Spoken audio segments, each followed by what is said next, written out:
সুপ্রিয় দর্শক, দেশে বিদেশে যে যেখান থেকেই দেখছেন সমসাময়িক গুরুত্বপূর্ণ বিষয় নিয়ে এনটিভির নিয়মিত আয়োজন আইএফআইসি ব্যাংক নিবেদিত এই সময়ে আপনাদের সবাইকে স্বাগত জানাচ্ছি। সাথে আছি আমি নজরানা চৌধুরী। দর্শক, জেলা প্রশাসক সম্মেলন শুরু হয়েছে আজকে থেকে। সরকারের কাজকর্ম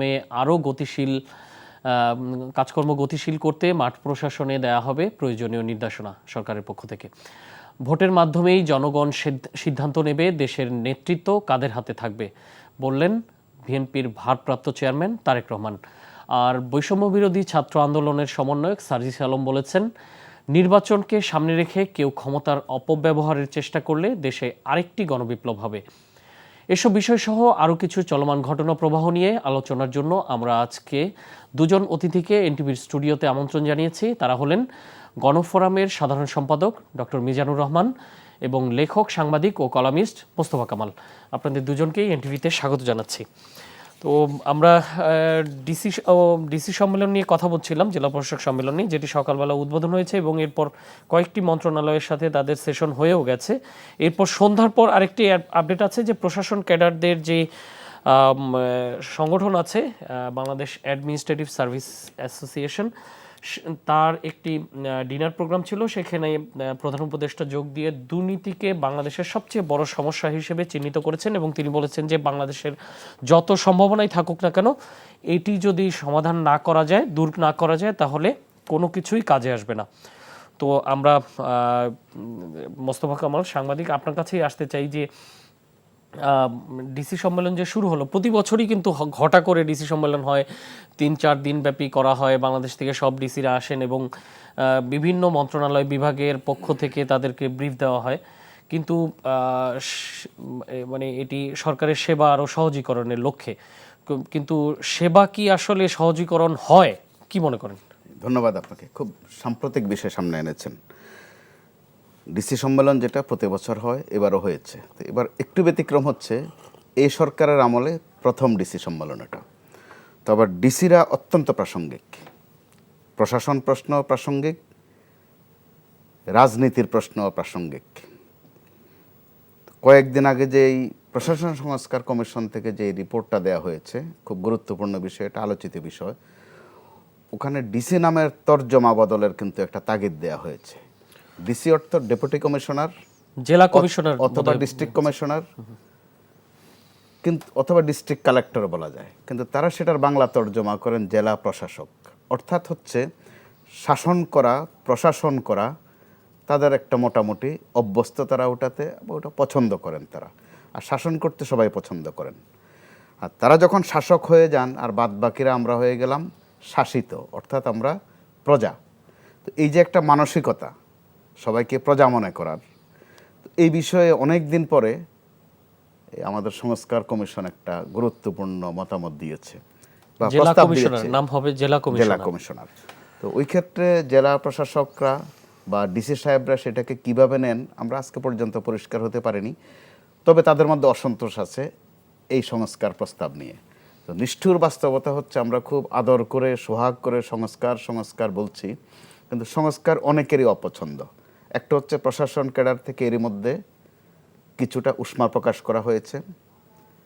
স্বয়ং প্রধান নির্বাচন কমিশনার, যিনি অত্যন্ত ধীরস্থির মানুষ, খুব গুণে গুণে কথা বলেন, আপনি নিশ্চয়ই খেয়াল করেছেন, তিনিও সংস্কার প্রশ্নে একটু আপত্তি দিয়েছেন।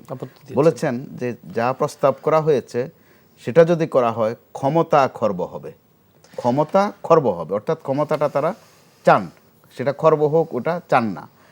আরো কমিশন হিসেবে তো তারা ক্ষমতা চাইতেই পারেন। তো কমিশন সাংবিধানিক প্রতিষ্ঠান, প্রত্যেকেই চাইতে পারেন। অর্থাৎ ক্ষমতা হচ্ছে মূল একটা বিষয়, যে কারণে প্রাসঙ্গিক কথা একটু বলতে হয়।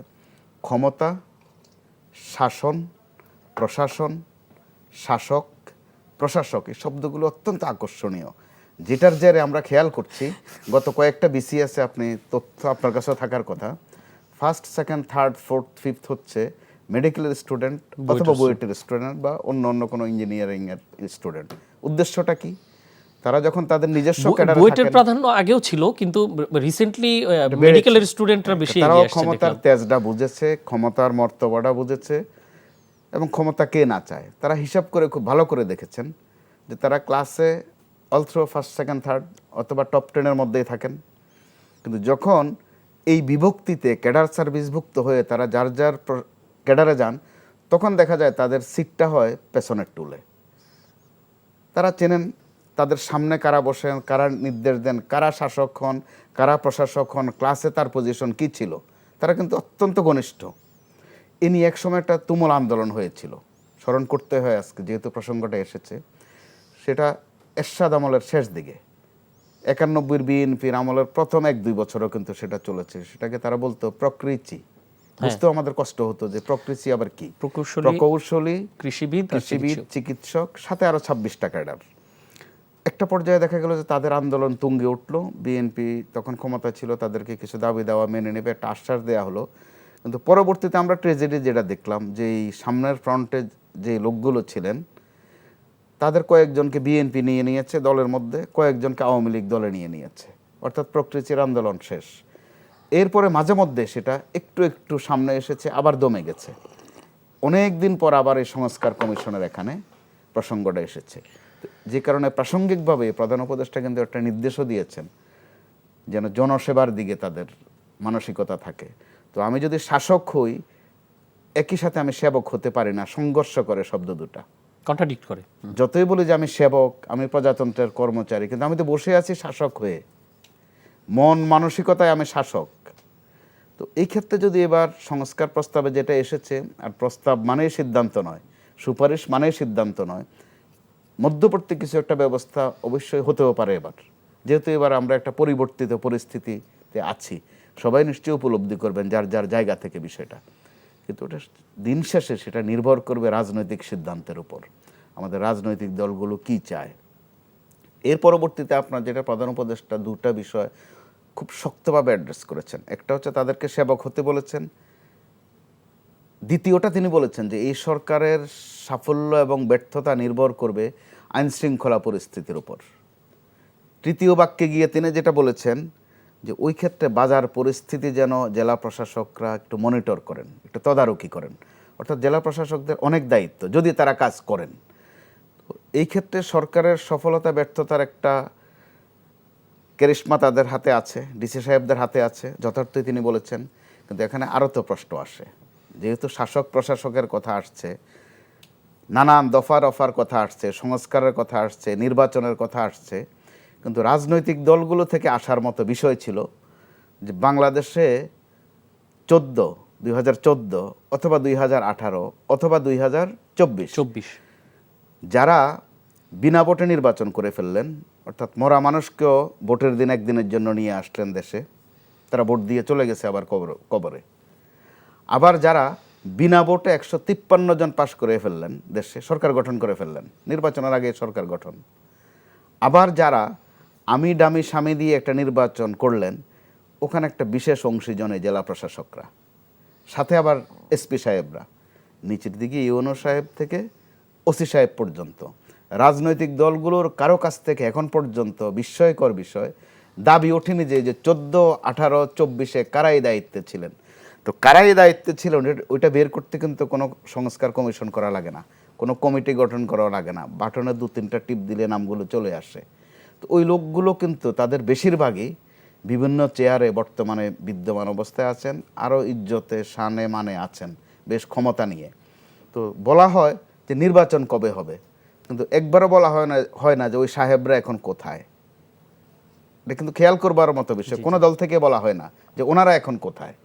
তো আমরা ফেসিস্ট বলি, এই ফেসিস্টকে আরও ফেসিস্ট হওয়ার বিষয়ে সাহস বা যোগানদার অন্যতম যোগানদাতা তারা ছিলেন, কিন্তু আমরা খেয়াল করছি ওই প্রশ্নটা আসছে না। আর একটু বলেন, একটু পরে আসবো। আমি একটু ডক্টর মিজানুর রহমান, গরম ফোরামের সাধারণ সম্পাদক, আপনার কাছে আসতে চাই যে এই যে জেলা প্রশাসক সম্মেলন, একই ধরনের প্রশ্ন যে ঘটা করে করা হয় প্রতি বছর, মানে আসলে ফল কি দেয়, আপনার কি মনে হয়? ধন্যবাদ আপনাকে এবং আমার সম্মানিত সহ আলোচক এবং এনটিভির সম্মানিত দর্শক শ্রোতা। আপনি যে কথাটা বলেছেন এটা খুবই গুরুত্বপূর্ণ একটা বিষয়, কারণ প্রতি বছর মাঠ পর্যায়ের কর্মকর্তা বলতে আমরা জেলা প্রশাসকদের বুঝি, এবং তাদের নিয়ে প্রতি বছরই বিভিন্ন গ্রুপ ভিত্তিক তাদের নিয়ে আলোচনা করা হয় এবং কিছু নির্দেশনা দেওয়া হয় এবং জেলা প্রশাসক তারাও নানাবিধ দাবি এবং তাদের সমস্যার কথাগুলো সরকার প্রধানকে তারা জানাতে পারেন এবং অন্যান্য সচিব মহোদয়দের সাথেও তাদের একটা আলোচনা হয়। কিন্তু আমরা যে জিনিসটা দেখেছি যে রাজনৈতিক সরকারগুলো যখন ছিল দেশে গণতন্ত্র এবং আইনের শাসন না থাকার কারণে, যেটা আমাদের মোস্তফা কামাল ভাই যথার্থ বলেছেন, যে জেলা প্রশাসকরা তারা এখান থেকে যেই নির্দেশনায় পাক না কেন, জেলা প্রশাসন তারা সেখানে যথাযথভাবে সেগুলো করেন না। বিশেষ করে আপনি যদি দেখেন যে এই যে আলোচনাগুলো হচ্ছে, জেলায় সবচেয়ে গুরুত্বপূর্ণ হচ্ছে জেলা প্রশাসক। যেমন বাজার নিয়ন্ত্রণ তারা করেন মোবাইল কোড দিয়ে, শিক্ষা ব্যবস্থা তারা নিয়ন্ত্রণ করেন, আইন শৃঙ্খলার সাথেও তারা জড়িত, কারণ প্রত্যেক জেলায় যে আইন শৃঙ্খলার নিয়ন্ত্রণ যে কমিটি আছে সেই কমিটির সভাপতি কিন্তু জেলা প্রশাসক, জানেন। কিন্তু আপনি দেখেন যে এই যে গুম বলেন, খুন বলেন, মামলা বলেন, যা কিছু আছে সবগুলোর সাথেই জেলা প্রশাসন সেখানে জড়িত থাকে। ফলে আমরা অন্যান্য সরকারের সময় যেভাবে দেখেছি সেইগুলো আমরা সেরকম কোনো দৃশ্যত ফল আমরা দেখি নাই। এইবারের বিষয়টা একটু ভিন্ন, যেহেতু একটি অভ্যুত্থানের পর একটি অন্তর্বর্তীকালীন সরকার ক্ষমতায় এসেছেন এবং তারা একটা নতুন পরিকল্পনা নিয়ে তারা এই ডিসিদের সাথে বসছেন। এখানে যে মেসেজটা আমরা দেখলাম যে আগামীতে যে জাতীয় নির্বাচন হবে সেই নির্বাচনে যাতে আইন শৃঙ্খলা পুনরুদ্ধার হয় এবং বাজার ব্যবস্থা নিয়ন্ত্রণ থাকে, এই দুটোই আমাদের প্রধান উপদেষ্টা তাদেরকে বিশেষভাবে বলেছে। কিন্তু গত 6 মাসে তো এর কোনো লক্ষণ আমরা দেখি। আমি সেইটাই বলছি যে এই সরকার দায়িত্ব নেওয়ার পরে প্রথম অবস্থায় জেলা প্রশাসক যারা ছিলেন তারাও কিন্তু রাজনৈতিক নেতাদের মতো আত্মগোপনে ছিলেন কিংবা পালিয়ে যাওয়ার মতন অবস্থাও তাদের হয়েছিল। কারণটা কি? তারা তো জনগণের সেবক, তারা তো পালিয়ে যাওয়ার কথা না, আত্মগোপনে থাকার কথা না। তার কারণটা হচ্ছে যে বিগত যে নির্বাচনগুলো হয়েছে, শুধু যে জাতীয় নির্বাচন তা না, স্থানীয় সরকার নির্বাচনগুলো হয়েছে, ইউনিয়ন পরিষদ নির্বাচন এবং পৌর নির্বাচন, এরপরে জাতীয় সংসদ নির্বাচন। এই তিনটি নির্বাচনের সঙ্গেই জেলা প্রশাসক এবং তার ইওনো এবং অন্যান্য যারা থাকেন, বিশেষ করে এসিল্যান্ড সহ নির্বাহী ম্যাজিস্ট্রেট যারা থাকেন, প্রত্যেকেই এর কাজের সাথে ইনভলভ এবং সরকারের উচ্চ পর্যায় থেকে যে ধরনের নির্দেশনা দেওয়া হয় সেইভাবেই তারা মাঠ পর্যায়ে সেই নির্বাচনগুলো করেছে। ফলে জনগণের নির্ভরযোগ্য যেটা আমরা জনপ্রতিনিধি বলি সেটা কিন্তু কোথাও ছিল না। তো এই ক্রাইমগুলোর সাথে তো জেলা প্রশাসকরা সরাসরি জড়িত। আপনি যদি দেখেন যে আমরা পুলিশ বাহিনীকে ঢালাওভাবে দোষারোপ করছি, হ্যাঁ পুলিশ বাহিনী ইনভলভ ছিল, এটা অস্বীকার করার উপায় নাই, কিন্তু ডিসিরা যে পরিমাণ আইনের অপপ্রয়োগ করেছে এবং পুরো নির্বাচনটাই তো রাতে করে দিয়েছে তারা। কারণ প্রিজাইডিং অফিসার এবং পোলিং অফিসার এদের নিয়োগ কিন্তু জেলা রিটার্নিং অফিসার জেলা প্রশাসক দিয়ে থাকে। কিন্তু আজ পর্যন্ত এই সরকার ক্ষমতায় আসার পরে এই যে ফ্যাসিস্টের যে নির্বাচনগুলো হলো, 18তে দিনের ভোট রাতে হয়ে গেল, এটা তো পৃথিবীতে একটা বিস্ময়কর অবস্থা। আজকের এই যে ডিসিদের সম্মেলনে কিন্তু প্রধান উপদেষ্টা এটাও একবারও বললেন না যে 18তে আপনারা দিনের ভোট রাতে করে নিয়েছেন এবং 24-এর নির্বাচনে পাতানো ঘোষণা আপনারা দিয়েছেন, আপনারাই তো দিয়েছেন। তো এইটা যাতে আর না হয় এই ব্যাপারে কিন্তু কোনো নির্দেশনা আমরা পাই না। গণফোরামের সাধারণ সম্পাদক ডক্টর মোহাম্মদ মিজানুর রহমান, আপনার কাছে ছিলাম, আপনার কাছে এবার ফিরতে চাই।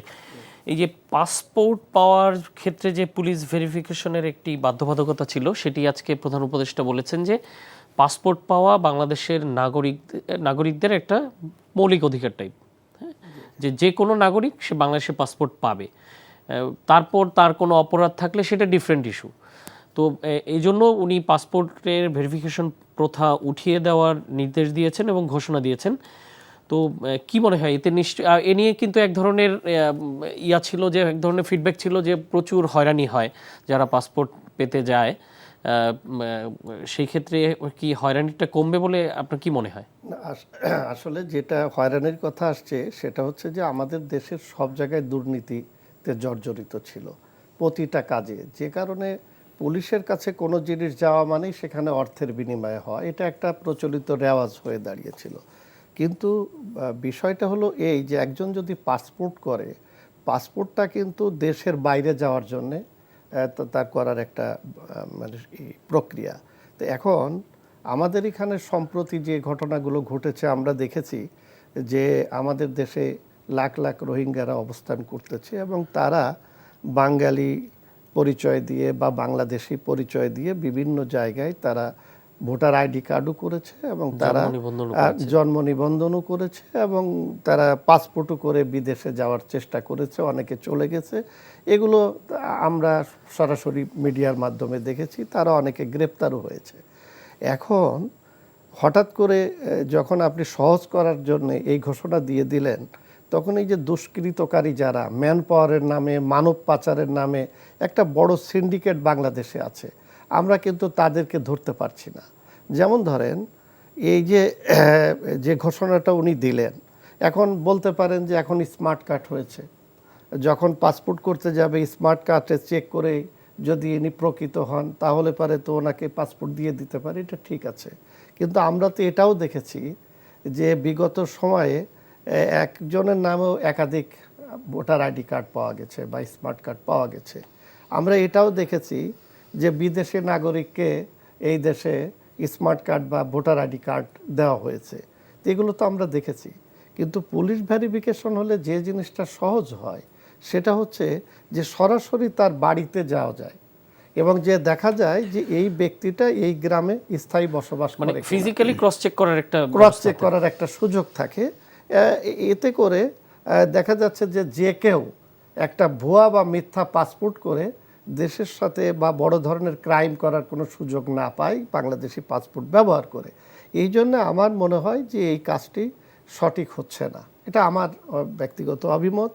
কারণ আমরা মানে আপনি কি বলছেন যে ভেরিফিকেশন প্রথা থাক, কিন্তু সেটাকে একটা জবাবদিহিতার আওতায় পুলিশ যেন সঠিকভাবে, আপনি বলতে পারেন যে এই 3 দিনের মধ্যে আমার পুলিশ ভেরিফিকেশন রিপোর্ট দিতে হবে।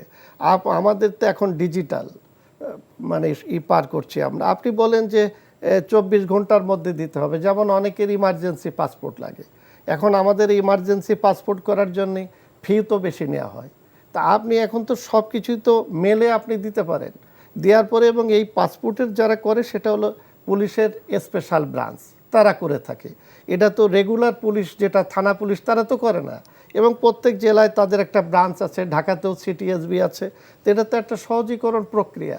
আপনি ওই জায়গাটা ধরেন যাতে হয়রানি করা না হয়।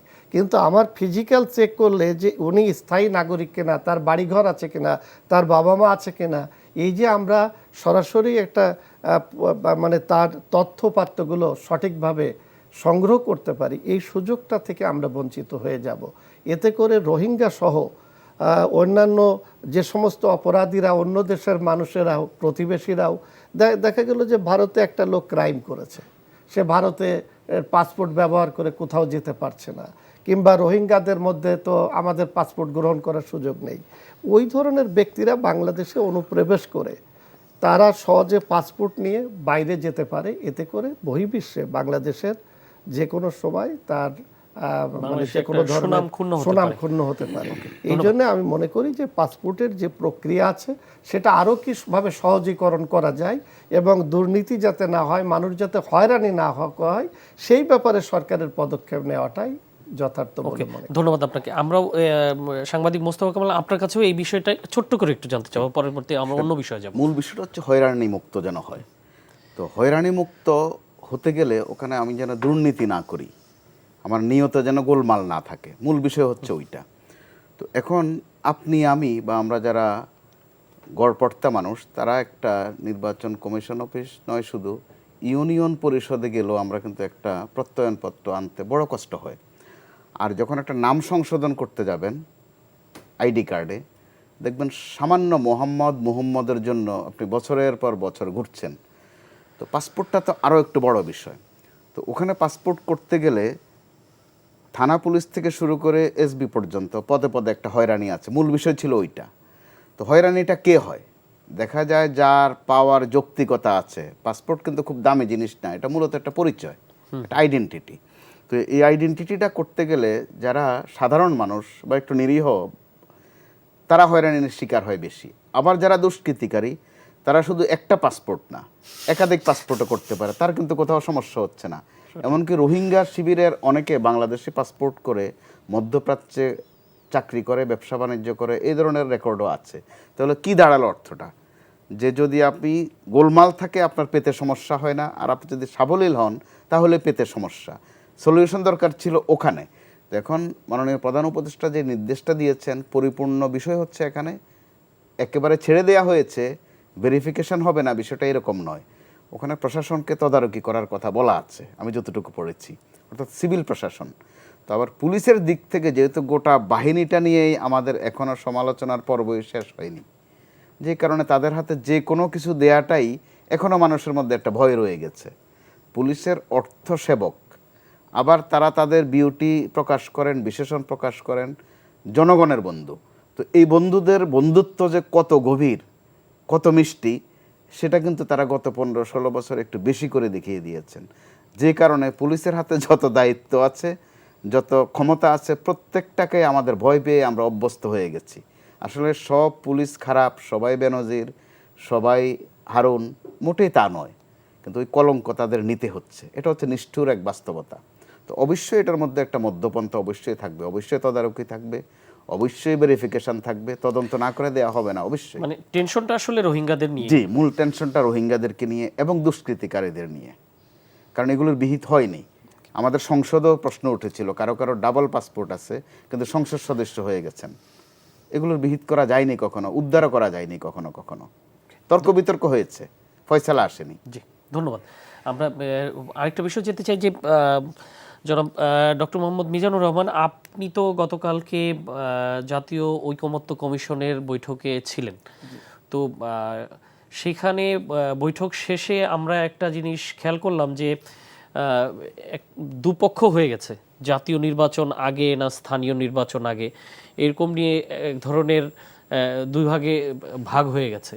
তো আপনি কি মনে হয় যে ঘটনাটা আসলে কোন দিকে যাচ্ছে, না গতকাল বা গভর্নমেন্টের কি মনোভাব আপনারা টের পেলেন? গতকাল আমরা গিয়েছিলাম, আমি ছিলাম, গণফোরামের পক্ষ থেকে আমাদের 4 জন প্রতিনিধি উপস্থিত ছিল। তো সেখানে প্রধান উপদেষ্টা মূলত এই সংস্কার কমিশনে যারা যুক্ত ছিলেন, প্রধানগণের নিয়ে জাতীয় ঐকমত্য যে কমিশন গঠন করেছেন, তাদের সঙ্গে রাজনৈতিক দলগুলোর সঙ্গে পরিচিতি সভা বলে উনি আহ্বান করেছেন। এবং সেখানে আমাদের প্রত্যেক দলের থেকে 2-1 মিনিট করে তাদের মতামত বা শুভেচ্ছা ইত্যাদি দেওয়ার সুযোগ হয়েছিল। তো সেখানে আমরা দেখেছি যে সংবিধান সংশোধনের বিষয়ে, জাতীয় নির্বাচনের বিষয়ে কিছু ভিন্ন মত হয়েছে, সব রাজনৈতিক দলগুলো একমত হতে পারেনি। এখানে বিশেষ করে স্থানীয় সরকার নির্বাচনের ব্যাপারে সরকারের আগ্রহটাই বেশি, কারণ সরকারের যে উপদেষ্টা আছেন, আমরা যারাদেরকে তরুণ ছাত্র নেতার থেকে যারা উপদেষ্টা হয়েছেন, তারা ইতিমধ্যেই ঘোষণা দিয়েছেন যে তারা স্থানীয় সরকার নির্বাচন করবেন। তো এটা তো সরকারের ভিতর থেকে বলেছেন, উপদেষ্টাদের কথা তো সরকারের কথা হবে। আর একটা বিষয় হচ্ছে যে নির্বাচন যে সংস্কার কমিশন, তারাও এই কথাটা বলছেন। তো এই যে দুই পক্ষই বলা অর্থ তো তারা এখন নির্বাচন সংস্কার কমিশনও তো সরকারের অংশ হয়ে গেছে। হ্যাঁ, তো সেই হিসাবে তারা যে কথাটা বলতে চাচ্ছেন, এখানে অধিকাংশ রাজনৈতিক দল এবং আমরাও মনে করি যে এই মুহূর্তে একটি নির্বাচন করার মতো সক্ষমতা সরকারের আছে কিনা।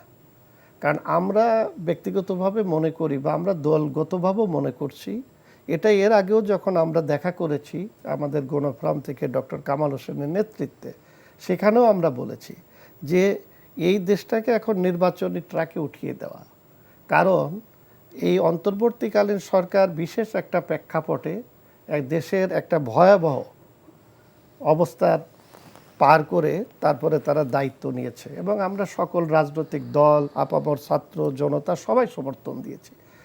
তো এই সরকারের কাছে আমাদের প্রত্যাশা অনেক বেশি ছিল, কিন্তু আমরা দেখেছি যে সরকার সেই প্রত্যাশা পূরণ করতে পারছে না। তার প্রধানতম হচ্ছে আইন শৃঙ্খলা, যেটা একেবারেই ভেঙে পড়েছে। মানুষের জানমালের নিরাপত্তা বলেন বা কোনো কিছুই আমরা পাচ্ছিলাম না। সেই জায়গায় এই সরকার যেখানে জাতীয় নির্বাচন করার মতো সক্ষমতা এখনো দেখাতে পারছে না, সেখানে স্থানীয় সরকার নির্বাচন তারা কিভাবে করবেন? এখন বলা হচ্ছে যুক্তি হিসাবে যে আমরা বিগত সময়ে দেখেছি যে দলীয় সরকারের অধীনে নির্বাচন হলে সেখানে যে সরকার ক্ষমতায় থাকে তাদের প্রভাব বিস্তার থাকে, এটা বলা হচ্ছে। কিন্তু আজকের যে প্রেক্ষাপট, কোথায় বিএনপির আমলে তো আওয়ামী লীগের মেয়র নির্বাচিত হয়েছে বড় বড় সিটি কর্পোরেশনে। ইভেন 2011-12 সালের দিকে তো দেশের সবকটি সিটি কর্পোরেশন বিএনপি থেকে নির্বাচিত হলো আওয়ামী লীগ সময়। সেটা হয়েছে এবং এটার একটা ক্ষেত্রও ছিল। ইউনিয়ন পরিষদের নির্বাচনগুলো যদি দেখেন, সেখানে আওয়ামী লীগ কিন্তু এককভাবে সব জায়গায় যেভাবেই হোক সারা বাংলাদেশে ইউনিয়ন এবং পৌরসভা অধিকাংশ জায়গায় তারা নিয়েছে, এবং পেশি শক্তি হোক বা নির্বাচনের প্রভাব বিস্তার হোক প্রশাসনকে ব্যবহার করেছে। কিন্তু সিটি কর্পোরেশনগুলো তারা সেই প্রভাব বিস্তার করার চেষ্টা করেও সেখানে পারে নাই, কারণ ওখানে সিটিটা একেবারেই সেই শহরের বা ওই এলাকার সবচেয়ে এলিট মানুষরাই বসবাস করে, এটা পারে নাই। তো এবং এতে করে শেখ হাসিনা দেখিয়েছে যে উনি একমাত্র বঙ্গবন্ধু কন্যা, দেশের প্রধানমন্ত্রী, উনি অবাধ সুষ্ঠু নিরপেক্ষ নির্বাচন দিতে সক্ষম। না সেটা না, বিএনপির আমলেও তো হয়েছে। হ্যাঁ হয়েছে। এখন আমাদের যে কথাটা এখনকার যে প্রেক্ষাপট, সেই প্রেক্ষাপটটা হচ্ছে যে এখন আওয়ামী লীগ সরকার চলে গেছে, কিন্তু ওই স্থানীয় পর্যায়ে দেখা যাচ্ছে যে এই যে আপনি যদি দেখেন আমাদের শিক্ষা উপদেষ্টা আজকে বলেছে যে লোকাল প্রত্যেকটা ইউনিয়নে একাধিক স্কুল আছে, তারপরে কলেজগুলো আছে। তো এখন সেখানকার পরিচালনা পর্ষদে কি হয়েছে, উনি বলেছে চর দখলের মতন সেখানে দখল করেছে। কারা দখল করলো, কেন দখল করলো? তুমি তো একটা সরকার, আপনি তো এই দায় এড়াতে পারেন না। আপনার তো ওখানে ডিসিরা ছিল, তাদের কাছে জবাব নেন নাই। আমার মাগুরা জেলা, আমার বাড়ি মাগুরা সদরে, আমি সেখানে দেখেছি ডিসি সাহেবরা কাকে ওখানে স্কুল এবং কলেজের সভাপতি করবেন, অ্যাডহক কমিটি, সেখানে স্লিপ দিয়েছেন। তারা সেখানে জেলা শিক্ষা বোর্ডের চেয়ারম্যান বরাবর তারা সেখানে ডিও লেটার পাঠিয়েছেন, সুপারিশপত্র পাঠিয়েছেন। তো এটা তো ডিসিরা করেছে। তাহলে যখন শিক্ষা উপদেষ্টা বলছে চর দখলের মতন হয়েছে, এখন ডিসিরাতের সাথে ইনভলভ। এখন যে দলের কথাই আপনি করেন না কেন, আপনি তো সেটা করতে পারেন না। এখন এই জায়গায় যদি নির্বাচন আসে, যেটা আমি মূল কথায় ফিরে আসছি, যে আপনি একটা শিক্ষা প্রতিষ্ঠানের প্রধানকে আপনি দল নিরপেক্ষ বা ভালো মানুষ, সৎ মানুষ, যেটা আজকে উনি বলেছেন, তাদের তো আপনি দিতে পারেন নাই। আপনি আপনার এলাকা, আমার মাগুরাতে আমি বলছি যে সব জায়গায় হয়নি, হ্যাঁ ভালো মানুষ অনেকে হয়েছে, কিন্তু বিশেষ কোনো দল বা ব্যক্তির সুপারিশ প্রাধান্য দেওয়া হয়েছে। অনুরূপভাবে যদি এখন স্থানীয় সরকার নির্বাচন করেন, তাহলে সেখানে দেখা যাবে যে পুলিশ তো কাজ করছে না, আর ডিসি এবং ইউনো যারা আছেন তারা তো এখনও মাঠে ওইভাবে সক্রিয় করতে পারছেন না। এই জন্যে এই নির্বাচন যদি দেন, তাহলে স্থানীয় পর্যায়ে মারামারি, খুনোখুনি এবং যে পর্যায়ে জাতীয় নির্বাচনেও হতে পারে না। এখন জাতীয় নির্বাচন আর এই স্থানীয় নির্বাচনটা কিন্তু সরাসরি প্রতিটা ওয়ার্ডে একাধিক প্রার্থী থাকে মেম্বার হওয়ার জন্য। একটা ইউনিয়নে 9টা ওয়ার্ড থাকে এবং প্রত্যেকটা ওয়ার্ডে একাধিক মেম্বার প্রার্থী থাকে এবং ওই ইউনিয়নের চেয়ারম্যান ক্যান্ডিডেট থাকে। এখন লোকাল জায়গায় আপনি কিভাবে ট্যাকেল করবেন? আপনি তো জাতীয় পর্যায়ে আইন শৃঙ্খলা, আজকে আপনি দেখেন সচিবালয় অবরুদ্ধ করে দিয়েছে প্রাইমারি শিক্ষক নিয়োগের ব্যাপারে, যাদের উপরে বৈষম্য করা হয়েছে তাদের কথায়। তারা যে রাজধানীর চিঠি এবং প্রধান উপদেষ্টা বাসার থেকে বেরিয়ে উনি যেতে পারেন না কোথাও, কারণ তার চারপাশে অবরোধ করা হচ্ছে, আন্দোলনকারীরা যাচ্ছে। তা আপনি ঢাকা সিটি ঘন্টার পর ঘন্টার যানজট, আজকে আপনি ঢাকা সিটিকে নিয়ন্ত্রণ করতে পারলেন না, আইন শৃঙ্খলার পুনরুদ্ধার করতে পারলেন না। এই জায়গায় আপনি সারা বাংলাদেশের ইউনিয়ন পরিষদ নির্বাচন করবেন কিভাবে? আমরা বলছি যে জাতীয় সংসদ নির্বাচনটা আপনি দেন, দিয়ে একটি নির্বাচিত সরকারের কাছে দায়িত্ব হস্তান্তর করলে দেশে যে মানে আমাদের যে জনদুর্ভোগ যেগুলো রয়ে গেছে, এটার উত্তরণের একটা পথ তৈরি হয়। এটা ছাড়াই বিশৃঙ্খলা হবে না। আপনি দেখেন আজকে বরিশালে বিশ্ববিদ্যালয়, সেখানে ছাত্ররা যেভাবে গেট ভেঙে প্রকাশ্যে সেখানে হামলা করে সেখানে তাদের সিনেটের যে মিটিং হচ্ছিল সেই সভাটা পণ্ড করে দিল। সারা বাংলাদেশে তো একই চিত্র হচ্ছে। আপনি কয়েকদিন আগে দেখলেন যেভাবে মব জাস্টিস সারা বাংলাদেশে রাতের অন্ধকারে বাড়িতে অগ্নিসংযোগ, ভাঙচুর, লুটপাট যেভাবে করা হয়েছে, এটা তো সরকার ট্যাকেল করতে পারে নাই। তাহলে এই মুহূর্তে একজনও অ্যারেস্ট হয় না এই পর্যন্ত, একজনও অ্যারেস্ট হয়নি, এবং কোনো একটি ঘর ভাঙচুর করার জন্য, লুটপাট করার জন্য তার বিরুদ্ধে মামলাও করা হয়নি। সরকারও তো এটা করতে পারতো, করেনি। কিন্তু সেখানে সরকার বিবৃতি দিয়েছে দায় সরা গোছে, এবং সরকারের সমর্থন পুষ্ট যে ছাত্র সংগঠন যারা আছে তারা এটার দায় সরাসরি সেখানে ইনভলভ ছিল। এখন আমি যদি বলি যে আপনি এই যে সারা বাংলাদেশে একটি সরকার বিদ্যমান থাকা অবস্থায় সারা বাংলাদেশে যে নৈরাজ্যকর পরিস্থিতি শুরু হলো, যেভাবে লুটপাট, ভাঙচুর, অগ্নিসংযোগ করা হলো প্রকাশ্যে, এবং 1 ঘন্টা না 2 দিন 3 দিন ভরে সেখানে পুলিশ যায়নি, সেনাবাহিনী যায়নি, যৌথ বাহিনী, আপনি আর্মিদের তো সেখানে ম্যাজিস্ট্রেসি পাওয়ার দেওয়া হয়েছে, ক্ষমতা হয়েছে, একজনকে কি তারা অ্যারেস্ট করেছে?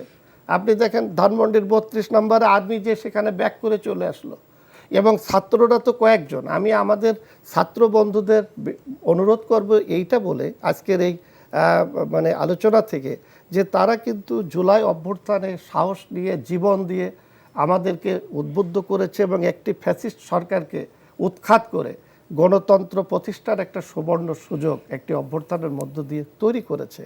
তাদের প্রতি আমাদের একটা দরদ, সহমর্মিতা, আন্তরিকতা, দেশের মানুষের ভালোবাসা, এবং সকল রাজনৈতিক দল তাদের কাছে কৃতজ্ঞ। আমরা কিন্তু তাদেরকে বুকে ধারণ করি।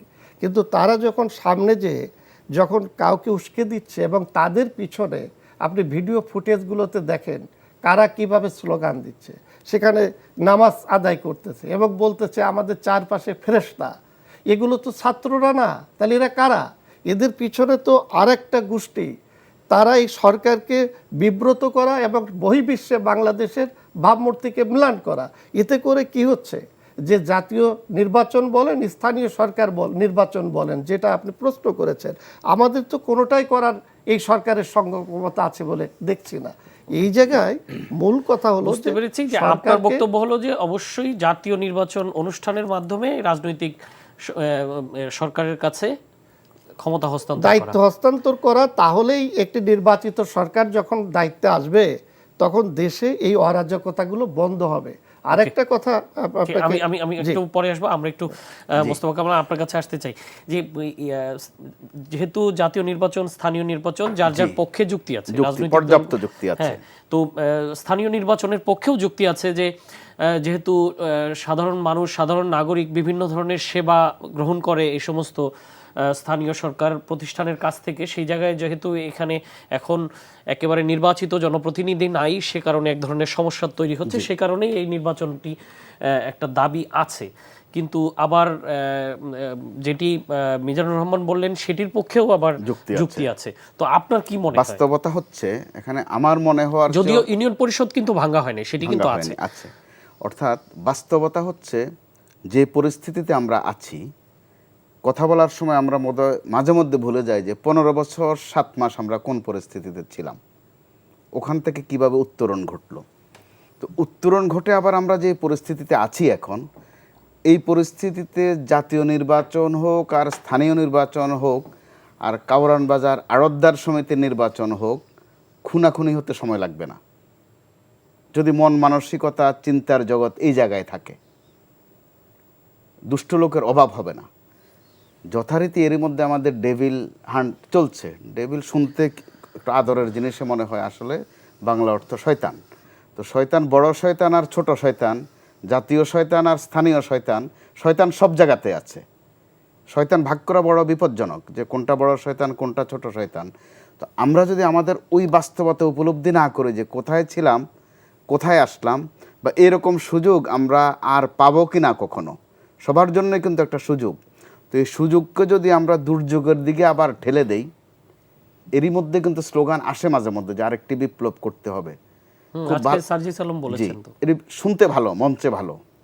আরেকটি বিপ্লব মানে কি? আরো কিছু মায়ের বুক খালি হওয়া, আরো কিছু রক্ত ঝরা, আবার আয়নাগর তৈরি করা, এগুলো সুন্দর কথা না, মঞ্চে সুন্দর কথা।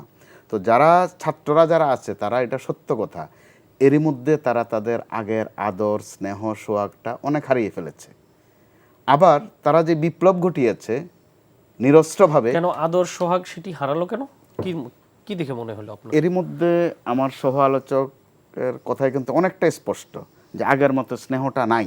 বুকে টেনে নিতে চাচ্ছেন, কিন্তু আরেকটা তারা দল করতে চাচ্ছেন, ওইটা আবার কিন্তু খুব একটা ভালো লাগছে না। সেটা ভালো লাগছে না, নতুন কম্পিটিটর জগৎ সেটাও হতে পারে। কিন্তু বাস্তবতাটা এমন হতে পারত যে আমরা যেখানে আমাদের এই জেনারেশন ইংরেজিতে বেশি বলতো উই হেট পলিটিক্স, তারা রাজনীতিকে ঘৃণা করে, নানান গ্রাউন্ড আছে ঘৃণা করার। আবার সামাজিকভাবেও রাজনীতি কিন্তু ঘৃণিত হয়ে পড়েছিল। বাসের এক কর্নারে লেখা থাকে এখানে রাজনৈতিক আলোচনা নিষেধ, চায়ের দোকান কোনা দিয়ে লেখা থাকে রাজনৈতিক আলাপ নিষেধ, একজন আরেকজনের খোঁচা দিয়ে ওইটা দেখাইয়া দেয়। বিভিন্ন শিক্ষা প্রতিষ্ঠানে সাইনবোর্ড ঝুলানো হয় যে এই কলেজটি বা এই স্কুলটি রাজনীতি মুক্ত, অর্থাৎ এটা পবিত্র। তো ওই জায়গা থেকে যখন আমাদের এই জেনারেশন রাজনীতিতে আসতে চাচ্ছে, এটা কিন্তু একটা ভালো লক্ষণ এক অর্থে যে মেধাবীরা রাজনীতিতে আসছে। আবার যারা যারা বিরোধিতা করছেন তাদের হয়তো রাজনৈতিক ভয় আছে, কারণ এই কথা অপ্রিয় সত্য, রাজনীতি মোটে ভলান্টারি সার্ভিস না, এটা আঞ্জুমানে মফিদুল ইসলাম না, সদকায়ে জারিয়াও না। এটার মধ্যে নির্বাচনমুখী যেমন একটা শব্দ, ক্ষমতামুখী এটাও একটা শব্দ। ক্ষমতা তারা চান, তো ছাত্ররাও যদি একটু চায় স্নেহের অংশীদার হিসাবে, শরিক হিসাবে তারা আসতে পারে, অন্তত গুণগত পরিবর্তনের আশায়। দ্বিতীয়ত, এই ছাত্ররা তাদের কাছ থেকে যে স্নেহ পেয়েছে, মায়ের স্নেহ, বাবার স্নেহ, কারণ এই ছাত্ররা এবার শুধু ওই যে ৭১ একটা ফরম্যাট ছিল, ৯০-তে একটা ফরম্যাট ছিল, এবারের ফরম্যাটটা ভিন্ন, একটু মনে রাখা দরকার। ছাত্র যখন নেমেছে রাস্তায়, পেছনে পেছনে তার মা এক বোতল পানি নিয়ে গেছে, আরেকটু দূরে দেখা গেছে বাবাও আছে। এতে করে আন্দোলনটা যে আবার শুধু ছাত্র আন্দোলন ছিল তাও না, মায়ের আন্দোলন তাও না, ছাত্র জনতার আন্দোলন বলতে যেটা বোঝায় একদম আবিধানিকভাবে সেটাই হয়েছে। তো ওইটা মনে করে ছাত্ররাও যদি একটু মুরব্বী মানার অভ্যাসটা করে, চর্চাটা করে, তাদের মধ্যেও কিন্তু মুরব্বীদেরকে মান্যগণ্য করার প্রবণতা এরই মধ্যে কমে গেছে। ছাত্রনেতাদের কারো কারো বিরুদ্ধে এরই মধ্যে অভিযোগ এসেছে বিভিন্ন অফিস আদালতে গিয়ে একটু মহড়া দেওয়া, কারো কারো বিরুদ্ধে অভিযোগ এসেছে চাকরির তদবির করা। এমনকি দুঃখজনকভাবে কোথাও কোথাও আজে বাজে কাজে দু একজন ছাত্র গ্রেপ্তারও হয়েছেন সমন্বয়ক পরিচয়ে। আদৌ তারা সমন্বয়ক কিনা, যদি হয়েও থাকে ছাত্র এটা সত্য, অথবা ছাত্রের ধারে কাছে থেকেছে, এই জায়গায় একটা বোঝাপড়ার বিষয় আছে। এখানে মুরব্বী মানার অভ্যাস করতে হবে, কারণ আমাদের মধ্যে আমরা যেটা হয়েছিল ময় মুরব্বী কিছু ছাত্র অভিভাবক না মানার ছাত্র নেতার লাইফস্টাইল নিয়েও প্রশ্ন জি উঠেছে। প্রশ্ন উঠেছে। অভিভাবক না মানার প্রবণতা কিন্তু বড় খারাপ হয়, ঘরেও, সমাজেও, দেশেও। যেহেতু কারণে কারণে ঘটনাচক্রে আমরা একজন অভিভাবক পেয়েছি, আগে কিন্তু প্র্যাকটিক্যালি আমরা অভিভাবক পাইনি। প্রধানমন্ত্রী পেয়েছি, রাষ্ট্রপতি পেয়েছি, প্রধান বিচারপতি পেয়েছি, অভিভাবক পাইনি। নইলে কোন দুঃখে কোনো দেশের ইতিহাসে নেই যে প্রধান বিচারপতিও পালিয়ে যায়। যারা দেখলে একটু আদাব সালাম দেয়া হয়, মসজিদের খতিব সাহেব উনিও পালিয়ে যান। এবার পালানোর লিস্ট এত লম্বা, আমাদের পিডি যারা প্রজেক্ট ডিরেক্টর তারাও পালিয়েছেন। আবার দুঃখজনকভাবে আমাদেরও ২-৪ জন আমরা পালিয়েছি গণমাধ্যম কর্মী। ওভারঅল যে মেসাকারটা, ওখান থেকে উঠতে গেলে একজন অভিভাবকের আশীর্বাদ কিন্তু ধর্মীয়ভাবে বলেন আর নৈতিকভাবে বলেন আর সামাজিকভাবে বলেন দরকার আছে, কিন্তু আমরা ওই জায়গাটায় বোধহয় ব্যত্যয় ঘটিয়ে ফেলছি। ছাত্রনেতারাও ঘটাচ্ছে, আবার ময় মুরব্বীদের পক্ষ থেকেও মাঝে মধ্যে কঠিন কথা যাচ্ছে। ওই অবস্থার মধ্যে একটি কথা না বললেই নয়। বিএনপি মহাসচিব মির্জা ফখরুল ইসলাম আলমগীর চমৎকার করে বাংলাদেশে সাবলীল কথা বলার বর্তমানে যারা আছেন তোর মধ্যে উনি অন্যতম, খুব গুছিয়ে সাবলীলভাবে কথা বলেন। তিনি স্পষ্ট করে বলেছেন যে তারা রাজনীতি করতে চায়, অবশ্যই স্বাগত। আর বিএনপির রাজনৈতিক সৌন্দর্য হচ্ছে বহুদল বহুমত, স্বাগত। তো তারা যেন সরকার থেকে পদত্যাগ করে আসে, এটা কিন্তু যত না পরামর্শ তার চেয়ে কিন্তু আরও আদরেরও প্রকাশ পেয়েছে, পরামর্শেরও প্রকাশ পেয়েছে। কিন্তু আমাদের ছাত্রনেতারা কথাটাকে সুন্দরভাবে নেয়নি। তারা রিয়েকশন যেটা করেছে মির্জা ফখরুল ইসলাম আলমগীর পরবর্তীতে আর জবাব দেননি, কারণ এটা এক ধরনের অসম্মান, অভিভাবকের সাথে অসম্মান করা। এই বাস্তবতাটা আমাদের দুদিক থেকেই বোধ মানতে হবে এবং মানা উচিত, রাজনীতির স্বার্থেও দেশের স্বার্থেও। নইলে সামনে বারবার যখন বলা হচ্ছে আমরা আবার হব মুগ্ধ, শুরু করব যুদ্ধ, কি ছড়া বানাচ্ছে, এগুলো কবিতা হিসাবে সুন্দর, ছড়া হিসাবে আবৃত্তি করতে ভালো, কিন্তু বাস্তবতাটা ওই জায়গায় নয়। আমরা কেন বারবার মুগ্ধ হারাবো, আমরা কেন বারবার আবু সাইদ হারাবো। আবার বাস্তবতাটা কি, এই দিক থেকে স্বীকারও করা হচ্ছে না। যারা ফেসিস্ট বলা হয়, গালি দেওয়া হয়, ফেসিস্ট বলে, স্বৈরাচার বলা হয়, পলাতক, অনেক কিছু বলা হয়, তারা এখন পর্যন্ত ভুল স্বীকার দূরে থাক, অনুতাপ দূরে থাক, কিন্তু চুপও থাকছে না। আমরা মূল প্রশ্ন যেটি আপনার কাছে জানতে চেয়েছেন যে আসলে আপনি কি মনে করেন যে জাতীয় নির্বাচন আগে হওয়া উচিত না স্থানীয় নির্বাচন? বোঝাপড়ার মধ্য দিয়ে তারা যেটাই আগে করবেন ওইটাই সুন্দর হবে, কোনোটাই খারাপ হবে না। ওই ক্ষেত্রে বোঝাপড়ারটা হচ্ছে মূল কথা। না, কিন্তু ডিসেম্বরে তো প্রধান উপদেষ্টা বলে দিয়েছেন যে ডিসেম্বরের মধ্যে নির্বাচন হচ্ছে, জাতীয় পরিষ্কার নির্বাচন। করে বলেছেন তিনি। ফেব্রুয়ারি মাস প্রায় শেষ, এর মধ্যে কি আসলে স্থানীয় নির্বাচনে যাওয়া সম্ভব? ইলেকশন কমিশন কিন্তু বলেছে সম্ভব না। নির্বাচন কমিশন বুঝে শুনেই বলেছে, কিন্তু আমাদের ছাত্রনেতাদের দিক থেকে এটা চাপ আছে, দাবিও আছে। কিন্তু দাবির ভলিউম আবার এই মাত্রায় নয় যে এই দাবি না মানলে আবার আন্দোলন করব, বিষয়টা ওই রকম নয়। আবার বিএনপি সহ রাজনৈতিক দলগুলো তাগাদা দিচ্ছে যে জাতীয় নির্বাচনটা আগে হোক। এখানে রাজনৈতিক বিষয়াদি আছে, কারণ তারা ব্যাখ্যাও দিচ্ছে যে আরেকটি 111 যেন না আসে, বিএনপিকে যেন আজকেও আবার বলেছেন, মাইনাস করার স্থায়ী চিন্তা কমিটির না সদস্য করা হয়। মঈন খান বলেছেন, বুঝে শুনেই বলেছেন, কারণ তারা ভুক্তভোগী, তারা জানেন কখন কোন পরিস্থিতিতে কোত্থেকে কে কোন টোকাটা দেয়, কিভাবে 111 পয়দা হয়েছে। ক্ষমতায় থাকতে না বুঝলেও ক্ষমতা হারিয়ে তো বুঝেছেন। যারা আবার বলেছেন 111 আমাদেরই ফসল, তাহলে ওই রকম ফসল ফলানো কৃষক তো এখনো আছে। ওই ধরনের উস্কানি দেয়া, মদত দেয়া বা পরিবেশ তৈরি করার লোকজন তো এখনো আছে। সবাই কিন্তু 5 আগস্টের পরে হয়তো চিহ্নিত কিছু লোকজন পালিয়েছেন, বাদ বাকিরা পালিয়ে থাকলেও বা দেশে না থাকলেও তারা ম্যাটার করেন, তারা অনেক ক্ষমতা রাখেন। 15-16 বছরের অভিজ্ঞতা তাদের, দুষ্টামির অভিজ্ঞতা, অর্থাৎ যে ডেভিল বলা হয় তারাও এক ডেভিল। তো এই অভিজ্ঞতা তো তারা বিফলে নেবেন না, তারা নিশ্চয়ই চেষ্টাই করবেন।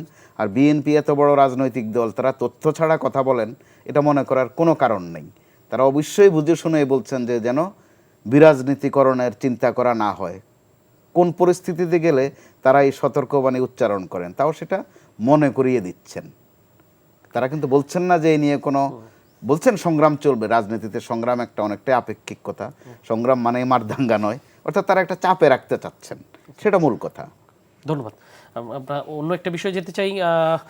ডক্টর মিজানুর রহমান, আপনার কাছে জানতে চাই যে গত 11 দিন ধরে ঢাকায় কিন্তু প্রতিদিনই একটি দাবিতে আন্দোলন চলছে, সেটি হলো সরকারি প্রাথমিক বিদ্যালয়ে সহকারী শিক্ষক হিসেবে নিয়োগ দেওয়া হয়েছিল। এর মধ্যে তৃতীয় ধাপের 6000-এর উপর নিয়োগ, সেটি হাইকোর্টের আদেশে বাতিল হয়েছে। যদিও 3-4 দিন আগে প্রাথমিক শিক্ষা অধিদপ্তর সেটির বিরুদ্ধে অ্যাপিল করেছে, কিন্তু তারপরও আন্দোলনটা চলছে এবং প্রতিদিনই দেখা যাচ্ছে যে তারা শাহবাগে জড়ো হচ্ছেন এবং পুলিশের পক্ষ থেকে কিন্তু তাদেরকে বাধা দেয়া হচ্ছে এবং প্রায় গত কয়েকদিন ধরে ধারাবাহিকভাবেই দেখছি যে জলকামান থেকে গরম পানি নিক্ষেপ করা হচ্ছে, লাঠিচার্জ করা হচ্ছে। আজকেও কিন্তু সচিবালয় ঘেরাওর মতো ঘটনা ঘটেছে তাদের পক্ষ থেকে এবং পুলিশ কিন্তু ভালোই বল প্রয়োগ করেছে। কারণ এই যে নিয়োগ পেয়েছেন এদের মধ্যে উল্লেখযোগ্য সংখ্যক নারীও আছেন, তারা কিন্তু আন্দোলনে আছেন। তো কি মনে হয়, এটি আসলে গত 11 দিন ধরে ধারাবাহিকভাবে চলছে, এটি তো একটু সেন্সিটিভিটির সাথে দেখা উচিত, কি মনে হয় আপনার? আসলে দেখেন, এই সরকার দায়িত্ব নেওয়ার পর থেকে বিভিন্ন গ্রুপ, বিশেষ করে আপনি দেখেন মানে পুলিশ বাদ দিয়ে অন্যান্য সব সেক্টরেই দেখা যাচ্ছে যে একটার পর একটা দাবি নিয়ে তারা মাঠে নেমেছে।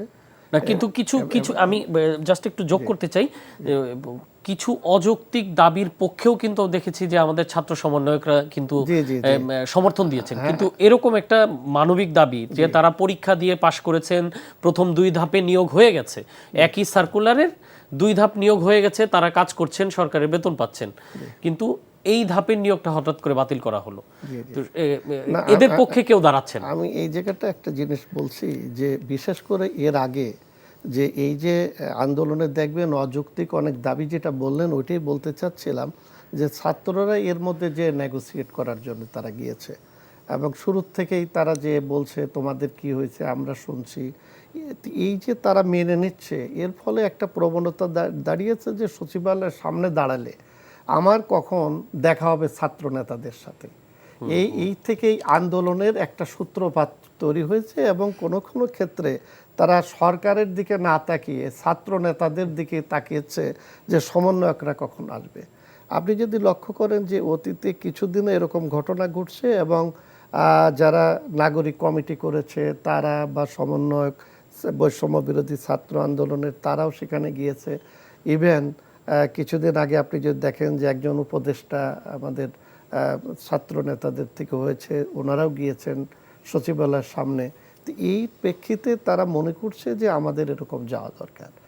তো এই থেকে প্রতিদিনই শাহবাগ এবং সচিবালয় এই জায়গাটা একটা আন্দোলনের ক্ষেত্র তৈরি হয়েছে।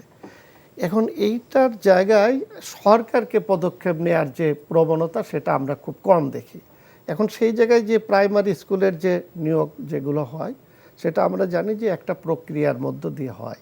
বিশেষ করে লিখিত পরীক্ষায় তাদেরকে পাশ করার একটা মানে কড়াকড়ি থাকে, যদিও আওয়ামী লীগ সরকারের আমলেই হোক বা বিএনপি সরকারের আমলে যখনই যে নিয়োগগুলো হয়েছে আমরা দেখেছি যে যারা তদবির করতে যায় এমপিরাও অনেক ক্ষেত্রে বলেছে যে ভাই আগে তুমি লিখিত পরীক্ষায় পাশ করো, তারপরে আমি দেখব।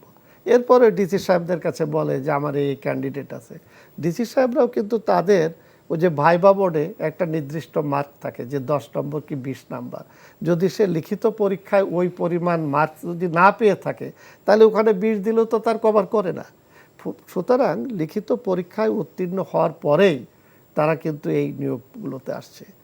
আর আপনি দেখবেন যে ইন্টারমিডিয়েট পাস বলা থাকলেও বা আগে এসএসসি পাস বলা ছিল, এই প্রাইমারি শিক্ষক যারা নিয়োগ পেয়েছেন তাদের অধিকাংশ স্নাতক বা স্নাতকোত্তর মাস্টার্স পাস, বেশিরভাগ আমরা যেগুলো দেখেছি।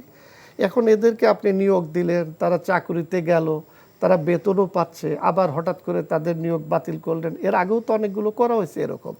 এখন এই জন্য আমরা অনেক সময় বলি, আমি কয়েকদিন আগেও বলেছি যে সরকারের ভিতরে একটা অদৃশ্য সরকার মনে হয় আছে, যে অদৃশ্য সরকার এই সরকারকে বিব্রত করার জন্য এবং তার গতিশীলতা যাতে না থাকে এই জন্য এই ধরনের উদ্ভট কিছু কাজ করে। যেমন আজকেও একটা ঘটনা ঘটেছে, সিএনজির মিটারের যাওয়া আসা নিয়ে বিআরটি এর 3 দিন আগে যে সার্কুলার সেটি আজকে প্রত্যাহার করতে হয়েছে। তাহলে ওই সার্কুলারটা দেওয়াই কেন হলো, আবার আজকে কেন প্রত্যাহারই কেন হলো? এখন ওরা জানে যে আমরা যদি আন্দোলন করি এবং যদি আমি বিশেষ করে সরকারের না, ওই যে আমি যেটা বললাম যে তা আমাদের এখানে যারা আন্দোলন করছে তারা আমাদের এই সমন্বয়ক বা ছাত্র নেতাদের দ্বারস্থ হচ্ছে। এবং আশ্চর্যের ব্যাপার হচ্ছে যে সেখানে কিন্তু কোনো রাজনৈতিক দল যাচ্ছে না, এবং আমাদেরও অনেকে ডাকছে যে আপনারা একটু এসে কথা বলে যান। আমরা বলছি এটা আমাদের কাজ না, কিন্তু ছাত্র নেতারা সেখানে কিন্তু যাচ্ছেন এবং তাদের সাথে আপনি দেখেন বক্তব্য দিচ্ছেন। এই জায়গাটাই ব্যাপার হচ্ছে যে আমরা কিছু ভালো পদক্ষেপ যেটা সেগুলোর মানে ম্লান হয়ে যাচ্ছে, আর কিছু খারাপ দৃষ্টান্ত, এই যে প্রাইমারি স্কুলের যে নিয়োগটা নিয়ে সরকার বিব্রতকর অবস্থা তৈরি করেছে এবং তাদের, তাহলে তুমি এই কাজগুলো কেন করা হলো? আর যখন করা হয়েছে সেই সময়তে এগুলো বিবেচনা আনা হয় নাই। এখন মূল কথা আপনি আদালতকে দেখান, আদালত তো শেখ হাসিনা এরকম দেখিয়েছে, তা আপনার কাছে তো আদালত দেখানোর কোনো সুযোগ নেই। আমাদের দেশের আদালতগুলো কিভাবে চলেছে সেটাও আমরা জানি। তো এই জায়গায় আমার মনে হয় যে সরকারের দূরদর্শিতার মারাত্মক অভাব রয়ে গেছে, ঘাটতি রয়ে গেছে। যে মন্ত্রণালয় যিনি চালাচ্ছেন ওই মন্ত্রণালয় তিনি দক্ষতা দেখাতে পারছেন না, এই জন্যই এই সমস্যাগুলো হচ্ছে। আজকে যদি প্রাথমিক ও গণশিক্ষা কিংবা আমাদের যে শিক্ষা উপদেষ্টা আছেন এবং তিনি যদি সচিবদের সাথে বসে, কারণ তার অভিজ্ঞতা না থাকলে সচিবদের তো আছে, কিন্তু ওনার দক্ষতাও দেখাতে পারছেন না, সচিবদের দক্ষতাও দেখাতে পারছে না। মাঝখানে যে এই যে যারা এক শ্রেণীর নিয়োগপ্রাপ্ত যারা তারা তাদের মৌলিক অধিকার থেকে বঞ্চিত হচ্ছে, আর অন্যদিকে আমরা যারা নাগরিক আছি আমাদের কিন্তু চলাচল সব দিক থেকে দুর্ভোগগুলো হচ্ছে। এই জন্য সরকারের দক্ষতা বাড়াতে হবে, সংশ্লিষ্ট মন্ত্রণালয় এই দায়িত্ব নিতে হবে এবং সেই দায়িত্ব এড়াতে পারে না। কেন সে এই ধরনের একটা পদক্ষেপ নিল এবং এটার তো তার ব্যাখ্যা করতে হবে। আর এই ধরনের একটা আন্দোলন হবে তারা তো এটা জানতো, তাহলে সেই জায়গায় তারা কেন সেই পদক্ষেপ নিতে ব্যর্থ হলো? আপনি দেখেন তাদের কিন্তু কোনো মাথা ব্যথা নাই, বক্তব্য নাই, বিবৃতিও নাই। এই জায়গায় ধন্যবাদ। সরকারের দক্ষতা বাড়াতে হবে। ধন্যবাদ। আমরা অন্য একটা বিষয়ে সাংবাদিক মোস্তফা কামাল আপনার কাছে যেতে চাই যে আজকে সন্ধ্যায় বাংলাদেশের পররাষ্ট্র উপদেষ্টার সাথে ভারতের পররাষ্ট্রমন্ত্রীর একটি বৈঠক হয়েছে ওমানের রাজধানী মাস্কটে। সেখানে তারা দুইজন কিন্তু বাংলাদেশের এবং ভারতের যে সম্পর্কের চ্যালেঞ্জগুলো এগুলো মোকাবেলায় দুই পক্ষ কাজ করবে। তো এই সরকারের 6 মাসে কিন্তু এরকম ওনাদের বোধহয় এটা সেকেন্ড মিটিং বা থার্ড মিটিং, এবং এর মধ্যে ভারতের পররাষ্ট্র সচিবও বাংলাদেশ সফর করেছেন। তো বেশ কয়েকটা মিটিংয়ে একই ধরনের বক্তব্য এসছে, কিন্তু সম্পর্কের আমার মনে হয় না যে কোনো উন্নতি হয়েছে ভারতের সাথে। হ্যাঁ, বাণিজ্যিক সম্পর্ক হয়তো এক চলমান আছে, কিন্তু পিপল টু পিপল কানেকশনে এক ধরনের ঝামেলা আছে। তো আপনার কি মনে হয় যে এটা ঝামেলা ছোটখাটো না, বড় রকমের। এটা গ্রাউন্ডটা দেখতে হবে। কূটনৈতিক ভাষা যেটা বলেছেন যে সম্পর্ক উন্নয়ন করবেন, তো সম্পর্কের অবনতি হয়েছে বলেই তো উন্নয়নের প্রশ্ন। তো অবনতিটা কোন পর্যায়ে হয়েছে? আপনি যেটা বলছেন পিপলস টু পিপল সম্পর্ক এখানে ভারতের সাথে বাংলাদেশের অনেক বছর ধরেই নেই। ভারতের সাথে বাংলাদেশের আওয়ামী লীগের সম্পর্ক ছিল, ভারতের সাথে সাবেক প্রধানমন্ত্রী শেখ হাসিনার সম্পর্ক ছিল, ভারতের সাথে বাংলাদেশের সম্পর্ক ছিল না। এই যে ব্যত্যয়টা, অথবা এটাই তাদের কাছে ন্যায্য, কারণ তাদের সম্পর্কটা ব্যক্তিগত, ক্ষেত্র বিশেষে পারিবারিক, বা তারা মাঝে মধ্যে রক্তের সম্পর্কও বলতেন। আবার তাদের পররাষ্ট্রমন্ত্রী উচ্ছ্বাসের মাত্রা ধরে রাখতে না পেরে বলে ফেললেন স্বামী স্ত্রীর সম্পর্ক, অর্থাৎ একটা হৃদ্যিক সম্পর্ক। এটা ছেঁড়ার মতো নয়। যেখানে এখানে যখন আমাদের সাবেক প্রধানমন্ত্রী বিতাড়িত হলেন, তিনি আশ্রয় পেলেন ভারতে। তো আবার এখানে আমার মনে রাখতে হবে 81 সালে বাংলাদেশে তার আগমন কিন্তু ভারত থেকেই হয়েছে, 24 সালে আবার তার নির্গমন হয়েছে ভারতেই। অতএব সম্পর্ক তারা যেই নাম দিয়েই করুন, এটা অত্যন্ত ঘনিষ্ঠ সম্পর্ক। তো আবার বাস্তবতা হচ্ছে প্রতিবেশী তো বদলানো যাবে না। ভারত যদি এখন আমাদের প্রতি আরও বিরক্ত হয় যে বাংলাদেশ থেকে এখান থেকে সরিয়ে দিয়ে অন্য একটা দেশ এখানে নিয়ে আসবো, সম্ভব না। আমরাও যদি মনে করি যে ভারত বড্ড দুষ্টামি করে, ভারতকে বাদ দিয়ে অন্য দু একটা দেশ এদিকে নিয়ে আসবো, সেটা সম্ভব নয়। তাহলে ওই ক্ষেত্রে যার যার সক্ষমতারও বিষয় আছে, প্রয়োজন তৈরিরও একটা বিষয় আছে, আর কূটনৈতিক তৎপরতা অবশ্যই বিষয়।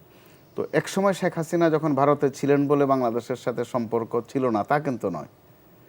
তো আবার ভারত যে আচরণগুলো করছে, প্রতিনিয়ত করছে, একদিকে মুখে বলছে যে সম্পর্ক উন্নয়নের চেষ্টা চলছে, আরেকদিকে একদম আমাদের বৃহত্তর কুমিল্লার ব্রাহ্মণবাড়িয়া অঞ্চলের মতো কাজ কারবার করছে, যে তোরা খেলায় নেব না, আমাদের রুগী যাবে চিকিৎসা দেবে না, অথবা চিকিৎসা দিলেও হোটেলে খেতে দেবে না।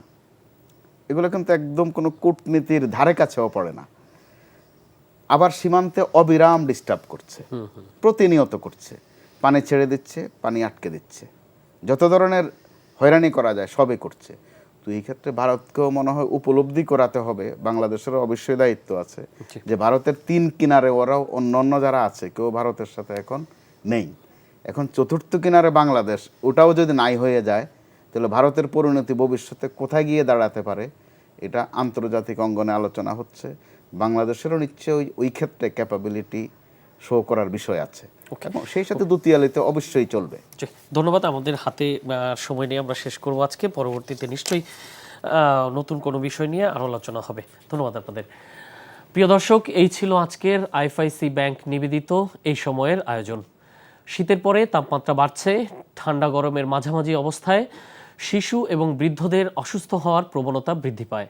এই ব্যাপারে সবাইকে সাবধানতা অবলম্বন করা ও সতর্ক থাকার আবেদন জানিয়ে বিদায় নিচ্ছি। শুভরাত্রি।